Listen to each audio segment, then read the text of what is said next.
خطابات واعظ و نصیحت کرتا رہا. سوچو میں حیران رہتا ہوں کہ معصوموں کے سامنے تقریریں کرتا تھا. کیسا ہوگا وہ؟ اتنی بڑی بڑی باتیں کرتا تھا وہ. تو اللہ سے اس نے کہا کہ تو مجھے موقع دے, مجھے ٹائم دے. اللہ نے کہا جا, میں نے تجھے آخری دن تک وقت دیا. جب اللہ نے اس کو وقت دیا, ٹائم دیا, تو اس نے اللہ کو چیلنج کیا, کہا کہ یہ جس آدم کی وجہ سے تو نے مجھے جنت سے نکالا ہے, اب میں اس سے یوں بدلہ لوں گا کہ آدم کی اولاد کو میں آگے سے آ کے بہکاؤں گا, پیچھے سے آ کے بہکاؤں گا, دائیں سے آ کے بہکاؤں گا, بائیں سے آ کے بہکاؤں گا. 4 سمتوں کا اس نے تعین کیا, آگے پیچھے دائیں بائیں, اور خوش تھا کہ اللہ نے مجھے آج مہلت دی ہے تو میں چیلنج کر رہا ہوں. اللہ کو چیلنج کر رہا تھا, اور کہتا ہے کہ میں چاروں طرف سے اس کو بہکاؤں گا, تجھ سے دور کروں گا, اپنے ساتھ جہنم میں لے جاؤں گا. اللہ کی رحمت نے مسکرایا اور اللہ نے فرمایا جتنا تیرا علم تھا تو نے بات کر لی, چاروں طرف سے تو میرے بندوں کو بہکائے گا, گمراہ کرے گا, لیکن اب بھی تو 2 سمت چھوڑ دیا. ایک تو نے اوپر کی سمت چھوڑ دیا, ایک تو نے نیچے کی سمت چھوڑ دیا. یہ 2 سمتیں میری رحمتوں کی میری رحمتیں ان کی طرف متوجہ ہوگی. جب وہ اوپر کی طرف ہاتھ اٹھائیں گے تو جو مانگیں گے عطا کر دوں گا, جتنی مغفرت مانگیں گے معاف کر دوں گا, اور جب سر سجدے میں رکھیں گے تو میں ان کے سارے گناہوں کی بخشش فرما دوں گا. تو محنت کرتا رہے گا, میں معاف کرتا رہوں گا. تو ان کو گناہ کرواتا رہے گا, میں معاف کرتا رہوں گا. اس لیے کہ 2 سمتیں تو اب بھی چھوڑ دیا ہے. ایک اوپر کی سمت, دعا کر کے مغفرت مانگیں گے, معاف کر دے. بلکہ اللہ کا وعدہ ہے, جب یہ حدیث میں پڑھتا ہوں تو میں جھوم جاتا ہوں. گناہ گارم وہ لیکن خوش نصیبم. اللہ تعالیٰ فرشتوں سے کہتا ہے, فرشتوں تمہاری تسبیح کی آواز سے زیادہ, تمہاری تسبیح کی آواز سے زیادہ مجھے میرے گنہگاروں کے رونے کی آواز پسند ہے. تمہاری, فرشتوں سے کہتا ہے, فرشتوں تمہاری کہاں وہ تسبیح, نحن نسبح بحمدک ونقدس لک, جنہیں اپنی تسبیح پہ ناز ہے. اللہ کہتا ہے تمہاری تسبیح کی آواز سے زیادہ مجھے گنہگاروں کا رونا, ان کے رونے کی آواز پسند ہے. تو فرشتے اسی لیے سال بھر کہتے ہیں, اللہ ہماری تسبیح سے زیادہ جو تجھے مسلمانوں کا رونا پسند ہے, ذرا وہ رونا ہم بھی تو دیکھیں.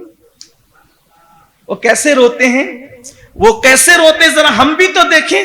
تو اللہ تعالیٰ سال میں 1 مرتبہ شب قدر میں زمین پہ بھیجتا ہے کہ جاؤ, ہم سے کہا روتے رہو, اور ان کو کہتا ہے جا کے رونا دیکھو, تاکہ عالم و مالا تعلمون کا راز تمہیں سمجھ میں پتہ چلا.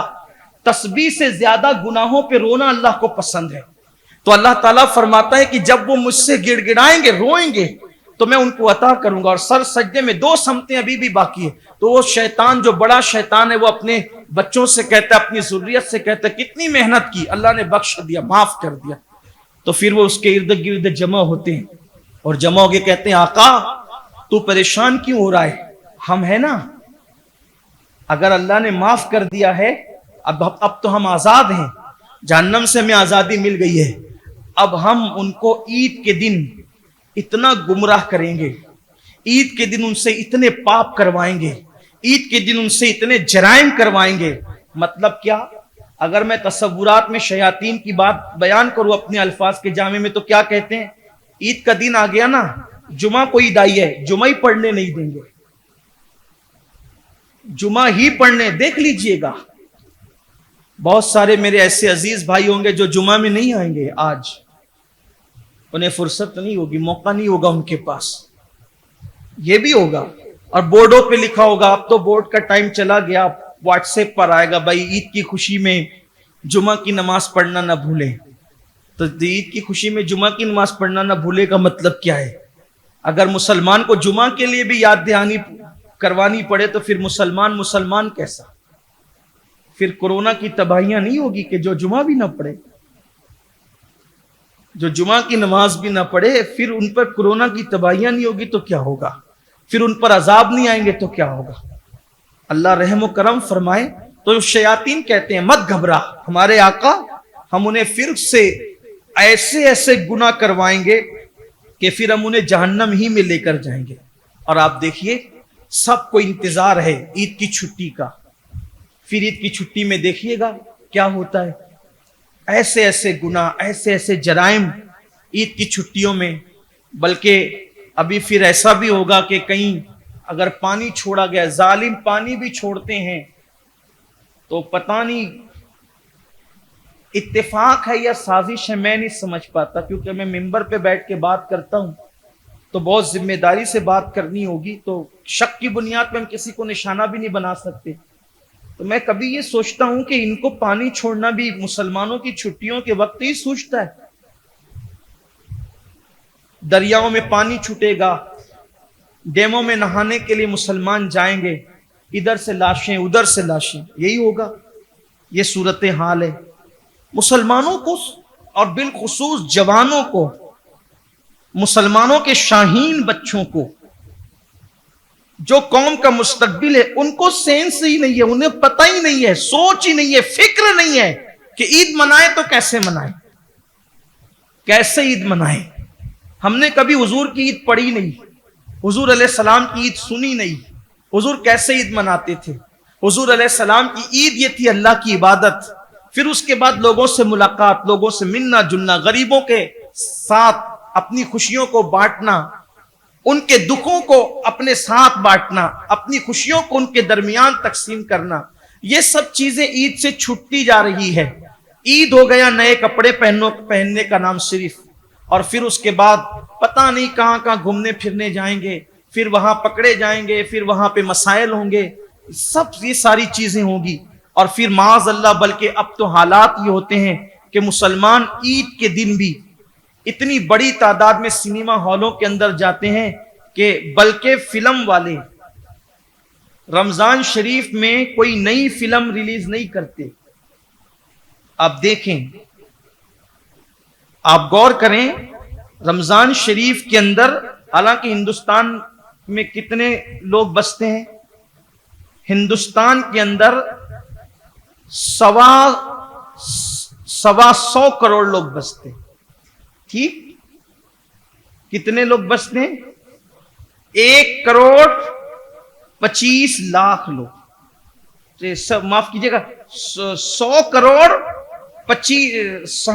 کروڑ اور اس کے ساتھ مزید 25 کروڑ. ٹھیک؟ 125 کروڑ، 100 کروڑ اور ساتھ میں 25 کروڑ. ٹھیک؟ اتنے، یعنی 1,25 کروڑ. میں صحیح کہہ رہا ہوں؟ ٹھیک، کیونکہ مجھ سے زیادہ آپ تعداد جانتے ہیں. اصل میں کبھی کبھی ہمارے یہاں کے جو بڑے لوگ ہیں، بڑوں سے مراد آپ سمجھتے ہیں، جن کی چھاتی 56 کی ہے، تو وہ کئی 100 کروڑ بھی بتا دیتے، تو اس لیے مجھے کبھی مغالطہ ہوتا ہے کہ کئی اتنے 100 کروڑ تو نہیں ہیں، اس لیے کہ اپنے سے زیادہ وہ جانتے ہیں نا. لیکن بہرحال تو بہرحال اتنے ہیں. اب اس میں جو ہے 125 کروڑ لوگوں میں 125 کروڑ لوگوں میں 25 کروڑ لوگ ہیں مسلمان. کتنے لوگ ہیں مسلمان؟ 125 کروڑ میں کتنے لوگ ہیں؟ 25 کروڑ. ان کی بات ہے کہ 25 کروڑ مسلمان ہیں. اب آپ سے پوچھتا ہوں کہ رمضان شریف کس کے لیے آتا ہے ہندوستان میں؟ 25 کروڑ مسلمان کے لیے. وہ 100 لوگوں کے لیے تو نہیں آتا نا، 100 کروڑ لوگوں کے لیے تو نہیں آتا. لیکن پھر فلم والے کہیں بھی، ممبئی ہو، اندور ہو، کلکتہ ہو، کہیں ہو، یہ جتنے یہ ہمارے شہر ہیں اور جتنی بڑی بڑی ریاستیں، جتنے بڑے بڑے شہر ہیں، تو رمضان شریف میں وہ کوئی نئی فلم ریلیز نہیں کرتے. کیوں نہیں کرتے؟ وہ 25 کروڑ لوگوں کے کیا وہ رمضان شریف کا لحاظ کرتے ہیں، رمضان شریف کا احترام کرتے ہیں؟ ان کے انٹرویوز پڑھو تو پتا چلے گا، وہ کہتے ہیں کہ رمضان کے مہینے میں جب کوئی فلم ریلیز کی گئی تو اس کو کوئی رسپانس نہیں ملا، اس سے ہماری کوئی کمائی نہیں ہوئی. کیوں بھائی؟ یہ 25 کروڑ لوگ نہیں دیکھ رہے تھے فلم، تو 100 کروڑ لوگ تو تھے نا. پھر کیا؟ اس کا مطلب یہ ہے کہ جس فلم میں مسلمان نہ جائیں وہ فلم کامیاب نہیں ہو سکتی، سپر ہٹ نہیں ہو سکتی. مطلب یہ ہے کہ 25 کروڑ ہونے کے باوجود بھی جتنا مسلمان فلم دیکھتا ہے اتنا کوئی اور مذہب کا ماننے والا نہیں دیکھتا ہے. تمہارے دیکھنے سے وہ کامیاب ہوتی ہے، تمہارے نہ دیکھنے سے وہ فیل ہو جاتی ہے. تو یہاں پر اس بات کو دکھ کے ساتھ کہنا پڑتا ہے کہ قوم مسلم ہندوستان کے اندر وہ قوم ہے کہ اللہ اکبر، عید کے بعد یہ لوگ نئی نئی فلمیں ریلیز کرتے ہیں. کیوں؟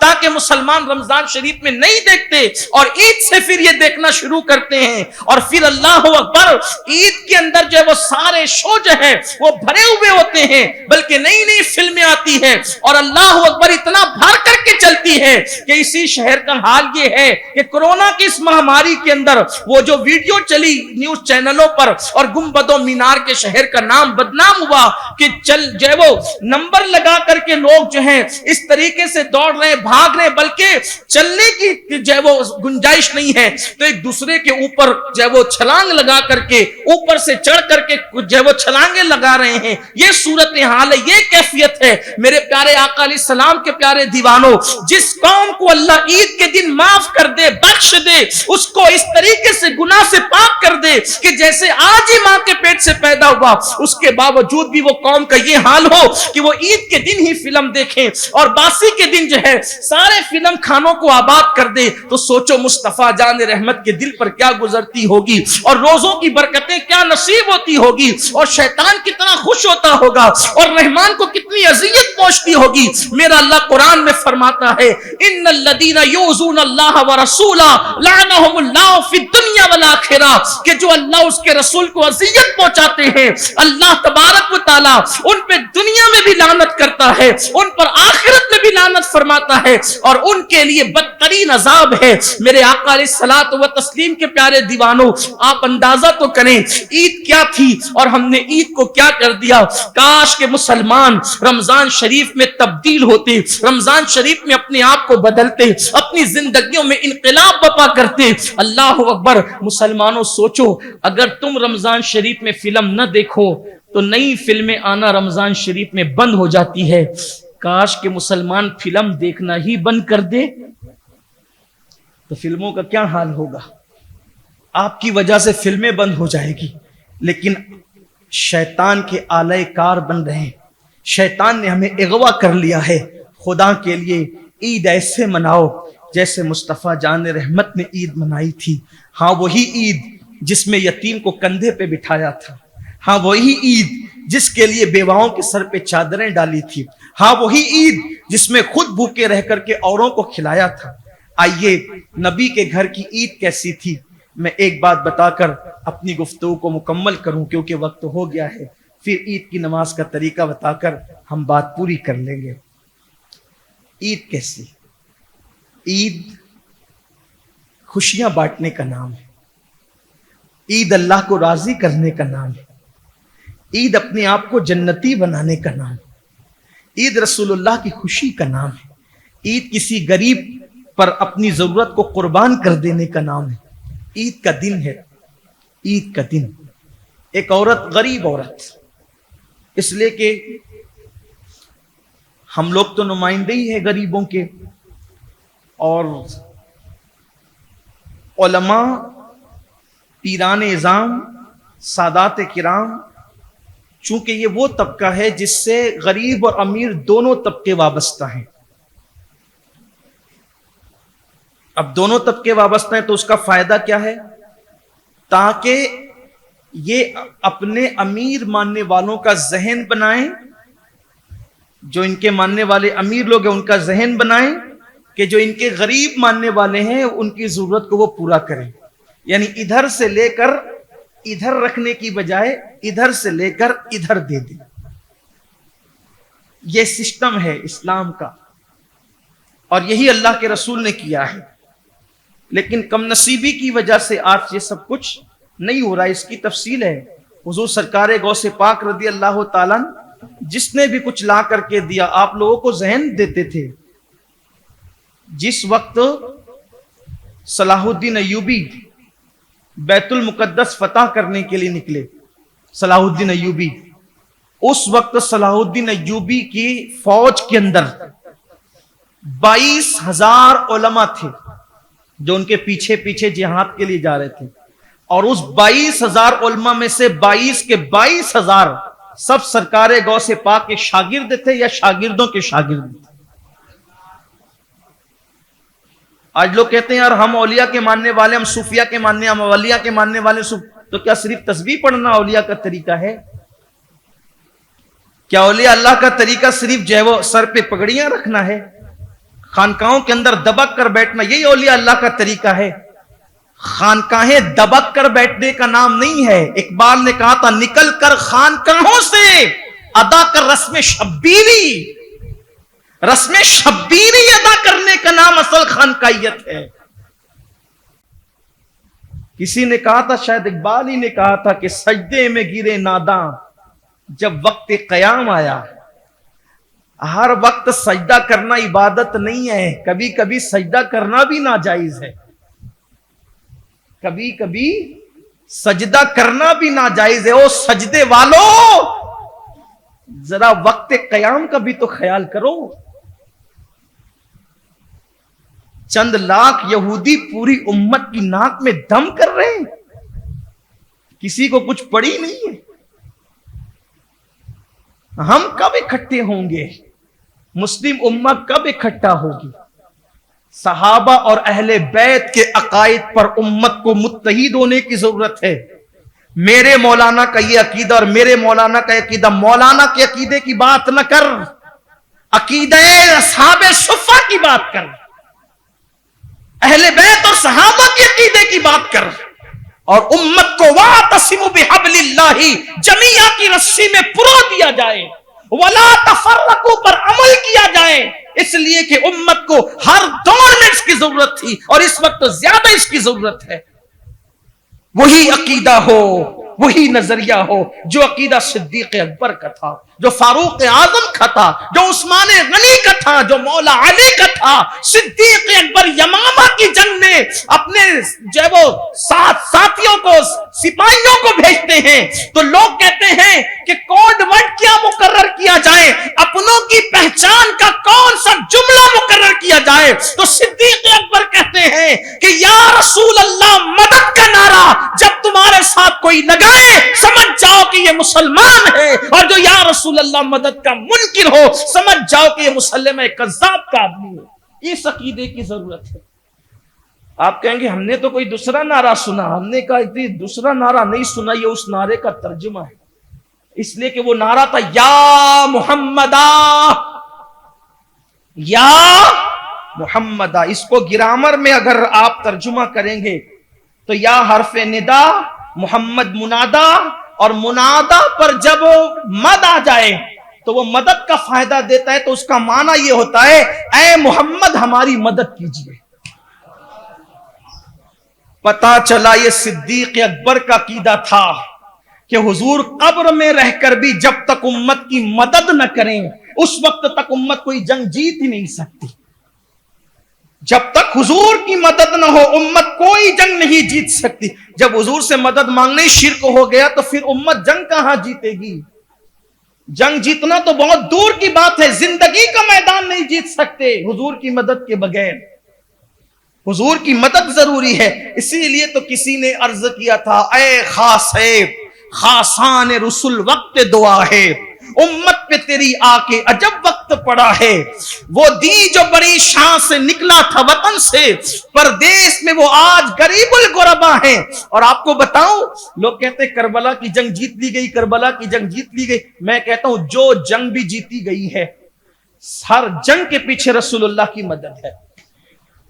یمامہ کی جنگ یا محمدہ، دیکھا آپ نے یہاں بھی یا کا نعرہ لگ رہا ہے. کربلا کی جنگ امام زین العابدین کو جب رسیوں سے باندھا جا رہا تھا تو امام زین العابدین وہاں بھی وہی صدیق اکبر والا نعرہ لگا رہے تھے، ادرکنی زین العابدین یا رحمت للعالمین.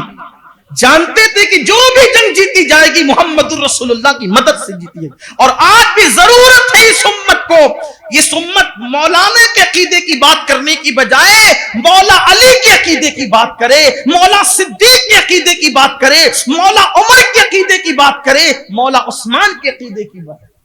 یہاں مولا بمانا آقا کہہ رہا ہوں، یہاں من کنتو والا مولا نہیں کہہ رہا. اس لیے کہ مولا کے بھی کئی معنی ہے. ایک مولا کا معنی آقا کے ہیں، اور وہ جو من کنت مولا ہے وہاں مولا کا معنی محبوب کے ہیں. دونوں میں فرق ہے. تو آج صحابہ کے عقیدے اور اہل بیت کے عقیدے کی بات کرنے کی ضرورت ہے. بات دور نکل گئی، میں اپنی بات ختم کر لوں اس لیے کہ ہم نماز کے لیے آئے، بلکہ جلدی ٹائم اسی لیے رکھا گیا تاکہ لوگ اٹھنے سے پہلے ہم مسجد سے باہر ہو جائیں، اس سے پہلے کہ لوگوں کا نشہ ختم ہو، ہم نشہ عشق رسول کو لے کر باہر نکل جائیں۔ جلدی نکل جانا ہے ہمیں۔ سیدہ طیبہ طاہرہ خاتون جنت سیدہ فاطمۃ الزہرا کے گھر عید کے دن ایک غریب خاتون آئی، غریب عورت۔ اس کے بچوں نے نئے کپڑے نہیں پہنے تھے اور عید کا دن تھا۔ حسنین کریمین ننھے سے تھے، ننھے سے مراد 3-4 سال کی عمر تھی، اور عید کی نماز ہو چکی تھی، خوشیاں بٹ رہی تھی، شہزادے سو رہے تھے، دونوں شہزادے سو رہے تھے، اور ایسے میں غریب خاتون اسی عمر کے بچوں کو لے کر آتی ہے۔ سیدہ کی نظر بچوں پہ پڑتی ہے، کہتی ہے بہن تم نے عید کے کپڑے اپنے بچوں کو نہیں سلوائے؟ کہا کہ ہماری غربت نے ہمیں اجازت نہیں دی سلوانے کی، ہمارے پاس اتنے پیسے نہیں کہ ہم کپڑے سلوا سکیں۔ تو کافر اس لیے میں نے سوچا کہ آپ کے گھر آ جاؤں، آپ کے شہزادوں کے تو نئے کپڑے بنے ہی ہوں گے، کیونکہ ان کا نانا تو مالک جنت اور مالک کونین ہے، تو بنی گئے ہوں گے، اور بنتے ہی تھے، بلکہ ایک مرتبہ نہیں بنے، ایک مرتبہ نہیں بنے۔ تو شہزادوں نے رات کو رویا، کہا نانا کپڑے۔ سرکار نے فرمایا کہ تمہارے بابا سے کہو، تمہارے بابا سے کہو۔ بابا سے کہا تو کہا تمہاری امی سے کہو، امی سے کہا تو کہا نانا سے کہو۔ تو کہا نانا کو کہہ چکے، نانا نے بابا کی طرف بھیجا، بابا نے آپ کی طرف بھیجا۔ سر سجدے میں رکھا، سیدہ نے کہا مولا ہم نے کبھی کسی کے آگے ہاتھ تو پھیلایا نہیں سوا تیری بارگاہ کے، سب کے بچے نئے کپڑے پہنیں گے تو فاطمہ کے بچوں کا کیا ہوگا؟ سر سجدے سے نہیں اٹھا تھا کہ دروازے پہ دستک ہوئی۔ فضا نے پوچھا کون؟ کہا کہ حسنین کا درزی آیا ہے۔ درزی مطلب ٹیلر، حسنین کا درزی آیا ہے۔ کہا کیا مطلب؟ کہا یہ کپڑے لایا ہوں، بی بی کو دے دینا۔ فضا نے کپڑے وصول کیے، بی بی نے آواز سنی، سیدہ نے سر سجدے سے اٹھایا، کہا درزی تو اس وقت لا کے دیتا ہے جب پہلے کپڑے جمع کرائے، یہ کون سا درزی ہے جو بغیر کپڑے جمع کروائے ہوئے کپڑے لا کر کے دیتا ہے؟ ابھی یہ گفتگو ہو ہی رہی تھی، حضور آئے، بی بی کیا بات ہے؟ اس کی آقا کوئی حسنین کا درزی کپڑے دے گیا ہے۔ سرکار نے مسکرائے، کہا جانتی ہے وہ کون ہے؟ بابا آپ جانے، آپ کا رب جانے۔ کا وہ کوئی معمولی درزی نہیں ہے جو مدینے میں رہتا ہو، وہ معمولی درزی نہیں ہے، بلکہ وہ تو آسمانوں میں رہتا ہے جو آج حسنین کا درزی بن کر جنت کا لباس لے کر آئے۔ کپڑے دیے تو شہزادوں نے کہا یہ کلر نہیں چاہیے ہمیں، دوسرا کلر چاہیے۔ آئے لباس جنت کے، کا کلر دوسرا چاہیے۔ حضور نے پانی منگایا، پانی میں دونوں لباس ڈالے، کہا تمہیں کیا چاہیے؟ حسن پاک نے کہا مجھے ہرا چاہیے، حسین پاک نے کہا مجھے لال چاہیے۔ پانی میں سے نکالا تو جو حسن کے لیے تھا وہ ہرا تھا، اور جو حسین کے لیے تھا وہ سرخ تھا۔ جب کبھی گھر سے نہیں بنے تو اس شان سے آ گئے۔ بہرحال لیکن اس دن گھر سے بنے تھے کپڑے، جس دن کا واقعہ میں بیان کر رہا ہوں۔ تو غریب عورت نے کہا کہ بی بی مجھے پتا ہے کہ آپ کے یہاں تو کپڑے بنے ہی ہوں گے، کیونکہ یہاں تو جنت کا لباس بھی آتا ہے، کبھی جنت کا کھانا بھی آتا ہے۔ جنتی لوگوں کے گھر پھر جنت کا نہیں آئے گا تو کہاں کا آئے گا؟ بلکہ وہاں تو جنت اتر آئی تھی، جنت زمین پر اتر آئی ہے۔ میرے آقا فرماتے ماں بین بیتی و منبری روضۃ من ریاض الجنہ، جنت جس کے گھر اتر آتی ہے وہ نبی کا گھر ہے۔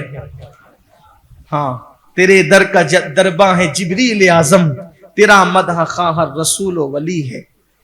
تو اس نے کہا بی بی میں نے سوچا کہ کپڑے ہمارے گھر نہیں بنے ہیں تو آپ کے بچوں کے تو بنے ہوں گے، اور میرے بچے آپ کے بچوں کے ہم عمر ہے، تو میں نے سوچا کہ جب نئے کپڑے آپ نے حسنین کو پہنائے ہوں گے تو پرانے کپڑے آپ نے اتارا ہوگا، تو حسنین کا اتارا لینے میں آئی ہوں، پرانے کپڑے مجھے دے دیں تاکہ میں اپنے بچوں کو پہنا دوں اور ہم بھی عید کر لیں۔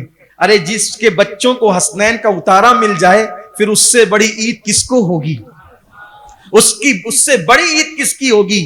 تو بس بی بی پاک سے اس نے کہا کہ میں حسنین کا اتارا لینے آئی ہوں کہ جونے کپڑے مجھے دے دے، نئے تو بچوں کو پہنا ہے تو جونے اتر گئے ہوں گے۔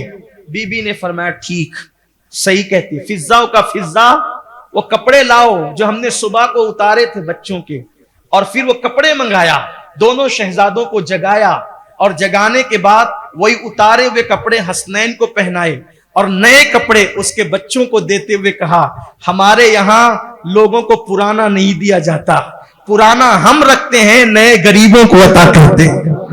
آؤ در زہرا پر پھیلائے ہوئے دامن، نسلیں ہیں کریموں کی لچپال گھرانہ۔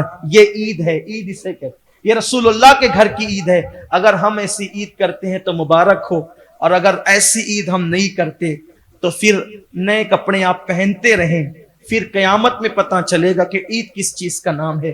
اللہ ہمیں غریبوں کا خیال کرنے کی توفیق عطا فرمائے، اللہ ہمیں مفلسوں کا خیال کرنے کی توفیق عطا فرمائے، اپنی ضرورت کو دوسروں کی ضرورت پہ قربان کرنے کی اللہ توفیق عطا فرمائے۔